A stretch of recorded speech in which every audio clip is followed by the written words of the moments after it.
சிவகங்கை மாவட்டம் திருபுவனத்திற்கு அருகில் உள்ள திருத்தலம் மடப்புறம். இங்கு வைகை ஆற்றின் வடகரையில் ஆவேசமாக நிற்கிறாள் நீதி தெய்வமான பத்ரகாளி. முன்பு பிரளய காலத்தில் மதுரையை வெள்ளம் சூழ்ந்ததால் நகரின் எல்லை தெரியாமல் போனது. இதன் பின் மதுரைக்கு எல்லை காட்ட சிவபெருமான் தன் கழுத்தில் உள்ள பாம்பை அனுப்பி வைத்தார். அது மதுரையின் எல்லைகளாக மேற்கில் திருவேடகம், தெற்கில் திருப்பரங்குன்றம், வடக்கில் திருமாலிருஞ்சோலை, கிழக்கில் திருபுவனத்தை காட்டியது. அதன் பின்னர் தன் விஷத்தை இங்கு உமிழ்ந்தது. அதன் தாக்கத்தால் மதுரை மீனாட்சி அம்மன் ஆவேசத்துடன் பத்ரகாளியாக இங்கு எழுந்தருளினாள். வலது கையில் திரிசூலத்தை ஏந்தியபடி கிழக்கு நோக்கியபடி காளி நிற்கிறாள்.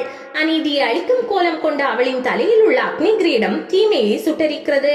எலுமிச்சை மாலை அணிந்தபடி கோரை பல்லோடு நிற்கும் அவளுக்கு முன்புறம் பூதகணங்களும் பணிப்பெண்களும் நிற்கின்றனர். தலைக்கு மேலே பிரம்மாண்டமான குதிரை உள்ளது.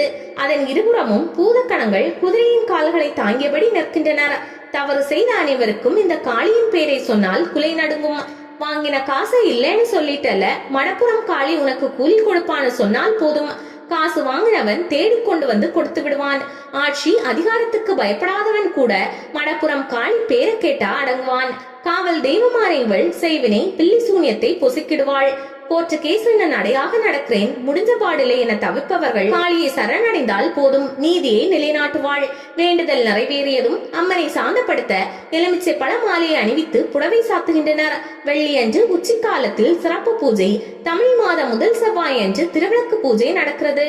வெயிலில் நிற்கும் அம்மனுக்கு நிழல் பரப்ப தன் குதிரையை தந்ததால் இங்கு ஐயனார் அடைக்கலம் காத்த ஐயனார் என்று அழைக்கப்படுகிறார். கோவிலுக்கு செல்லும் வழியில் உள்ள மணிகர்ணிகா தீர்த்தத்தில் நீராடினால் பாவம் தீரும்.